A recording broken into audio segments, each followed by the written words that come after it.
menggali apa sih tipe-tipe batas lempeng tektonik dan hubungannya dengan seismicity atau kegempaan. Nah, tipe-tipe plate tectonics atau batas plate tectonics. Jadi kan karena plate tectonics itu bergerak karena arus konveksi magma, maka pergerakannya atau interaksi antar lempeng itu beda-beda. Ada yang saling dekat, ada yang saling menjauh, ada yang hanya berpapasan. Nah, yang saling menjauh atau extensional itu kita sebut sebagai divergent. Nah, ini adalah bagian divergent, itu ada yang kuning-kuning ini. Ini ada daerah yang divergent. Nah, kalau misal yang seperti ini ya, yang seperti ini divergent, kemudian ada yang saling mendekat atau collision, itu gayanya itu compressional. Kalau tadi extensional, ini compressional. Dan patahan yang terbentuk itu adalah thrust fault. Thrust fault ya. Nah, ini adalah bagian yang mengalami subduksi atau collision atau convergent, itu daerah ini. Ini ya. Dan biasanya daerah yang compressional atau subduksi atau collisional itu akan membentuk gugusan gunung api, barisan gunung api. Kemudian ada juga yang transform atau saling berpapasan, dan patahan yang terbentuk adalah patahan strike slip fault atau patahan geser. Nah, ini adalah relative plate motion dan boundaries yang ada di bumi.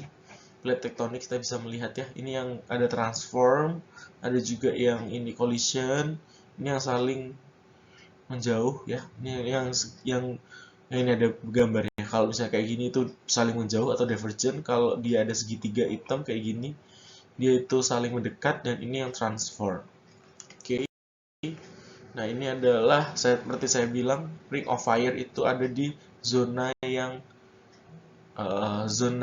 collision atau yang convergent, dan di sini sering terjadi gempa ya. Terjadi earthquake distribution itu di sepanjang ring of fire.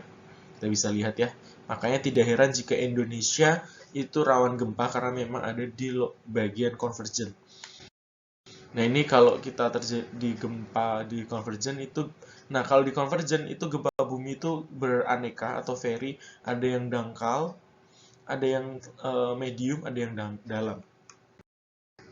Seperti ini ya di zona subduksi, zona convergent. Nah, kalau misal ini juga masih zona convergent, nah ini divergent, biasanya adalah gempa dangkal. Karena dia ekstensional, maka bagian ini kosong akan terisi oleh magma. Dan di bagian-bagian yang bergerak ini, yang terbentuk adalah normal fault atau patahan normal, dan yang berkembang adalah gempa dangkal. Begitu juga dengan transform boundary earthquakes, atau di bagian yang transform, gerakannya transform itu juga gempanya itu adalah gempa dangkal. Ini adalah rangkumannya. Jadi kalau di daerah divergent itu litosfernya terbentuk karena ada magma yang keluar. Kalau transform itu terjadi penghancuran litosfer.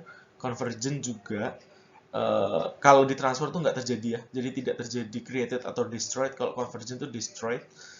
Kalau gunung apinya bersifat basaltik kalau divergent, kalau transform tidak terbentuk gunung api.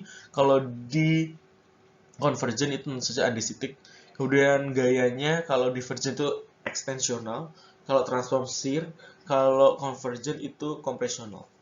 Kemudian earthquake-nya di bagian divergent itu shallow, begitu juga dengan transform. Sementara kalau di convergent itu beragam, ada yang shallow, intermediate maupun yang deep.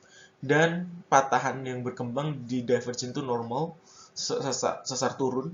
Kemudian transform itu strike slip, sementara kalau di convergent itu lebih bervariasi, termasuk yang kita bisa menemukan thrust fault di sana. Oke, kita sudah sama-sama belajar mengenai hubungan antara interaksi plate tektonik dengan kegempaan. Kita akan berlanjut ke topik yang terakhir, yaitu efek dari